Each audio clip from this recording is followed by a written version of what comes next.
जबलपुर मध्य प्रदेश की एक ऐसी कहानी जिसे सुनकर आप अचंभित रह जाएंगे और चौंक जाएंगे। दोस्तों नमस्कार, आदाब, सत श्री अकाल। मैं पंकज कुमार, चर्चा विद पंकज पर हाजिर हूँ आज एक ऐसी कहानी के साथ कि आपके पैरों तले जमीन खिसक जाएगी। एक बेटी अपने पिता व भाई की हत्या कर देती है। रेल अधीक्षक की बेटी होती है। चलते हैं कहानी की तरफ। दोस्तों दरअसल कहानी की शुरुआत 2023 से होती है। 2023 के सितंबर के महीने में जो उसकी लड़की जो 16 वर्षीय होती है रेल अधीक्षक की, उसका नाम है काव्या। काव्या का जो आशिक होता है वो उससे मिलने आता है और जो रेल अधीक्षक होते हैं उन्हें इसकी भनक लग जाती है। दोस्तों जब इसकी भनक लग जाती है तो वो इसका विरोध करते हैं और थाने में जाकर उसके नाम एफआईआर लिखवा देते हैं। दोस्तों जब एफआईआर लिखवा देते हैं तो एफआईआर होने के बाद में जो वो आशिक होता है वो जेल चला जाता है। लगभग 30 से 35 दिन बाद जेल से वापस आता है। जब वो जेल से वापस आता है तो उसके मन में एक बदले की आग धधक रही थी। जो रेल अधिकारी हैं, जो जबलपुर के ही जो रेलवे कॉलोनी होती है, रेल के अधिकारियों को मिली होती है, उसी में रहते थे। रेल अधिकारी का नाम है राजकुमार विश्वकर्मा। राजकुमार विश्वकर्मा की बेटी, इसका बड़ी बेटी काव्या है और एक बेटा है। एक बेटी एक बेटा है और पत्नी बीमारी के चलते 2023 में उनका निधन हो जाता है। तो ये परिवार में 3 ही सदस्य थे, बेटी और बेटा और राजकुमार विश्वकर्मा खुद। दोस्तों दरअसल उनकी जो बेटी थी काव्या, उसका नाम था, तो काव्या को एक लड़के से प्यार हो जाता है। जब उस लड़के से प्यार हो जाता है तो उसके प्यार में वो इतनी दीवानी हो जाती है कि दोस्तों वो अपने आशिक के साथ मिलकर ही अपने भाई और पिता की हत्या कर देती है। इस बात करें जब वो उसके खिलाफ राजकुमार विश्वकर्मा थाने में एफआईआर दर्ज करा देते हैं। एफआईआर दर्ज कराने के बाद में वह जेल चला जाता है तो उसके घर वाले लड़के के हाई कोर्ट के माध्यम से उसे छुड़ा लेते हैं 30 से 35 दिन बाद। जब 30 से 35 दिन बाद मुकुल नाम होता है उस लड़के का, जब उसे छुड़ा लिया जाता है तो सबसे पहले वो आकर अपने सीने पर एक टैटू गुजवाता है। उस टैटू गुदवाता है, उस टैटू पर 5 सिर बनवाता है।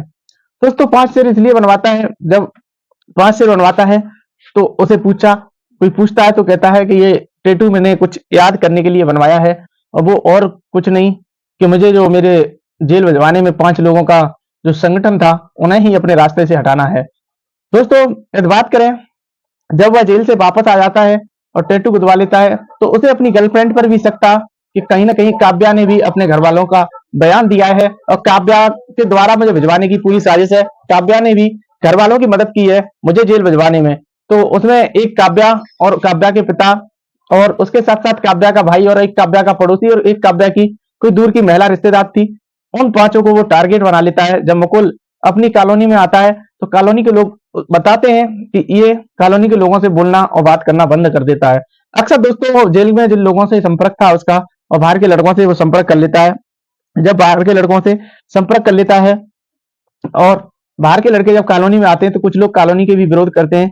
तो स्पष्ट तरीका से वो इस प्लानिंग को मजबूती से बनाता रहा और मजबूती से बना के बाद मार्च 2024 में इस घटना को अंजाम दे देता है। दोस्तों एक समय ऐसा था कि 29 मार्च को वह आता है। जब वो आता है वहां पर 29 मार्च को आकर वह देखता है उस कॉलोनी में सीसीटीवी कैमरे लगे होते हैं, उसके द्वारा पता लग जाता है। मगर दोस्तों वह जो 16 साल की लड़की उसकी गर्लफ्रेंड थी, उसका नाम काव्या था, वो राजकुमार विश्वकर्मा की बेटी थी, उसे पूर्ण रूप से अपने पक्ष में ले लेता है। 14 मार्च को वो रेलवे में अफसर जो राजकुमार विश्वकर्मा थे और उनके 8 साल के बेटे, 14 मार्च की ये जो घटना है, 14 मार्च को उनका जो बेटा था 8 साल का, वह और राजकुमार विश्वकर्मा दोनों की वो हत्या करके राजकुमार विश्वकर्मा को तो किचन में फेंक जाता है और उस बेटों को फ्रिज में रख जाता है। दोस्तों इकलौता बेटा था राजकुमार विश्वकर्मा का और वो महज 8 वर्ष का था और उसकी बेटी काव्या और उसका बॉयफ्रेंड मुकुल दोनों मिलकर उसकी हत्या कर देते हैं। जब दोनों मिलकर उसका कत्ल करते हैं, कत्ल करने के बाद में वह दोनों एक प्लानिंग कर लेते हैं कि हमें यहाँ से फरार होना है। मगर दरअसल मैं आपको बता दूं कि बेटे के शव को वो फ्रिज में रखते हैं और राजकुमार विश्वकर्मा का जो शव होता है उसे किचन में ही डरा छोड़ जाते हैं।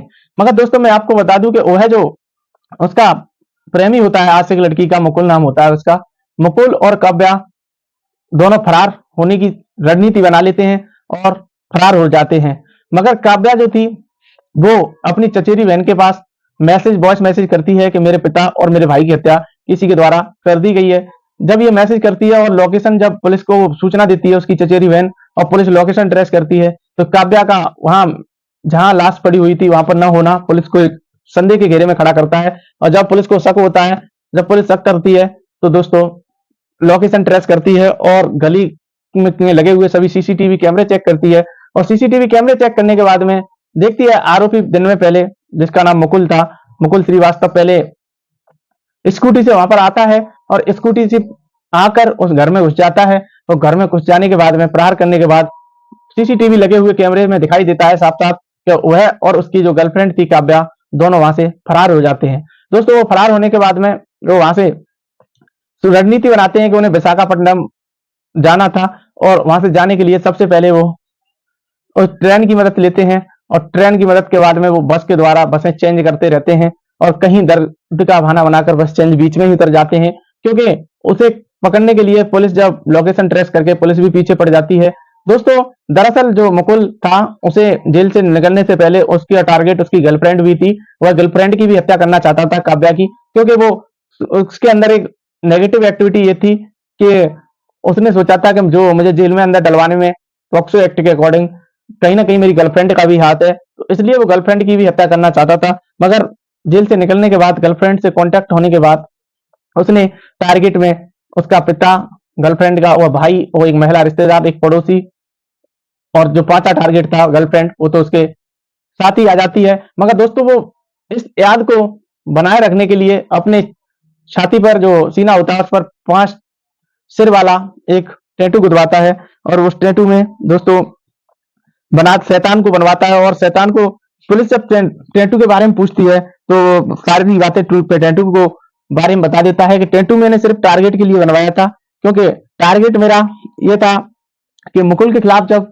वो मेरा मुकदमा दर्ज कराते हैं, मुकदमा दर्ज कराने के बाद वो जेल जाता है और एक दूसरे में दूरियां बढ़ जाती हैं, तो मैं अपनी गर्लफ्रेंड को भी मारना चाहता था। मगर यदि बात करें तो इन दोनों मर्डर का उसकी गर्लफ्रेंड काव्या और उसने ही अंजाम दिया था। तो जब पुलिस इसकी छानबीन करती है तो वो लोकेशन चेंज कर करके, लोकेशन बदल बदल के और भागने की कोशिश में रहते हैं। पुलिस सबसे पहले उस लड़की को गिरफ्तार करती है, और लड़की को जब गिरफ्तार करती है तो लड़की को जब पूछती है तो लड़की सारी सच्चाई कबूल कर लेती है।